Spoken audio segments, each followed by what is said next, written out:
नमस्कार मैत्रिणींनो. बाजारातून गाजर आणले, स्वच्छ धुतले, पिलरने वरची साल काढून घेतली आणि किसून घेतलं. जवळपास 4 वाटीपेक्षा थोडा जास्त झाला किस. त्यानंतर कढईत पाऊण वाटी तूप घेतलं, त्यावर काजूगरचे तुकडे परतून घेतले. माझ्याकडे आज बाकी ड्रायफ्रूट्स नव्हते घरात, तुम्हाला आवडीनुसार टाका ड्रायफ्रूट्स. त्यानंतर हा गाजराचा किस परतून घेतला आणि 5 मिनटं त्यावर झाकण ठेवून शिजवला, म्हणजे गाजराचा कच्चेपणा जातो. मग झाकण काढून त्यात 1.5 वाटी दूध आणि घरात साठलेली साय होती 2-3 दिवसाची, ती जवळपास अर्धी वाटी होती, ती फेटून ती पण घातली आणि पुन्हा थोडं झाकण ठेवून शिजवलं. त्यानंतर पाऊण वाटी साखर आणि अगदी चिमटीभर मीठ टाकलं.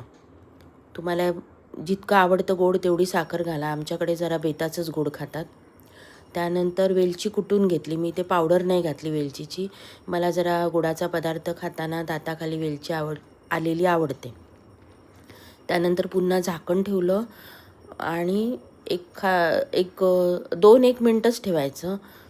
त्यानंतर वर तुम्हाला तूप दिसतं हलव्यावर असं तरंगताना, म्हणजे समजायचं आपला हलवा तयार आहे. तर तुम्ही गाजराचा हलवा कसा करता तो मला कमेंट करून कळवा. आवडला व्हिडिओ तर लाईक करा, शेअर करा आणि माझ्या चॅनलला सबस्क्राईब करायला विसरू नका. धन्यवाद मैत्रिणींनो.